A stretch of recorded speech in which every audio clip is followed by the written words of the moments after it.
এখানে একটি কোশ্চেন বলা হয়েছে XCF2 XCF4 এবং XCF6 এর যৌগে জেননের নিঃসঙ্গ ইলেকট্রন জোড়ের সংখ্যা কত।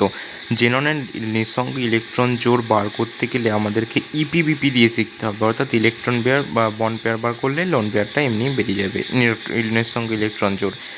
এবার ইপিবিপিটা কি? ইপি শব্দের অর্থ হলো ইলেকট্রন পেয়ার। ইলেকট্রন পেয়ার মানে সেন্ট্রাল অ্যাটমে কতগুলো ইলেকট্রন আছে প্লাস এখানে তার সঙ্গে যুক্ত যে অ্যাটমটা থাকবে সেখানে কটা ইলেকট্রন আছে সেটা করলেই হয়ে যাবে। যেমন জেননে 8টা ইলেকট্রন আছে প্লাস এর সাথে কটা অ্যাটম যুক্ত আছে? 2টো। 8 আর 2 10টা, 2 দিয়ে ভাগ করে দাও 10টা, তার মানে হচ্ছে ইপি এর সংখ্যা 5 ইলেকট্রন পেয়ার। আর এখানে বন্ড পেয়ার কত? বন্ড পেয়ারে যে সাথে যুক্ত আছে মানে 2টো, যেটা সাইড অ্যাটম যুক্ত থাকবে সেটাই বন্ড পেয়ার হবে 2।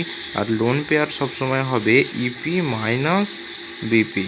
ইপি এর সংখ্যা 5 আর বিপি এর সংখ্যা হচ্ছে 2 সমান কটা? 3টে। লোন পেয়ারের সংখ্যা, তার মানে XCF এর লোন পেয়ারের সংখ্যা হচ্ছে 3টে। এবার দেখা যাক বাকিগুলো।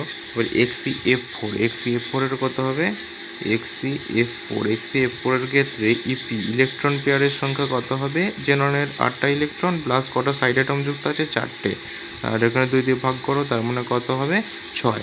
আর এখানে বন্ড পেয়ার কটা যুক্ত আছে? বন্ড পেয়ার যুক্ত আছে 4টে, সাইড অ্যাটম যুক্ত আছে। আর লোন পেয়ার তাহলে কত হবে? 6 মাইনাস 4 সমান কত হবে? লোন পেয়ার এখানে 2টো আছে। এবার আমরা যদি শেষেরটাও করতে চাই XCF6, তাহলে XCF6 এর ক্ষেত্রে লোন পেয়ার কটা হবে? প্রথমে ইলেকট্রন পেয়ারে লিখতে হবে যে XC মানে জেননের 8টা ইলেকট্রন, কটা সাইড অ্যাটম যুক্ত আছে? 6টা বাই 2, 8 আর 6 কত হয়? 14/2, তার মানে এখানে 7টা। আর এখানে বন্ড পেয়ার কটা যুক্ত আছে? সাইড অ্যাটম কটা গো? 6টা, তার মানে লোন পেয়ার কটা হবে? 7 মাইনাস 6 সমান 1টা। তাহলে প্রথমে একটা লোন পেয়ার 3টে, তারপর একটা 2টো আর XCF6 এর 1টা, তার মানে অ্যান্সার কোনটা হবে? অ্যান্সার হবে আমাদের এরটা। তোমরা যদি এটা বুঝতে পেরে থাকো তাহলে আর জেনে থাকো তাহলে তোমরা বলো দেখিনি XCF6 এর গঠনটা কী প্রকৃতির হবে, মানে কি স্ট্রাকচারটা কী হবে। যদি জানো কমেন্ট করে জানাও, এবং যদি এরকম আরও ভিডিও পেতে চাও চ্যানেলটিকে সাবস্ক্রাইব করো, এবং তোমরা কোন টপিকের ওপর ভিডিও চাও সেটাও জানাও। Thank you.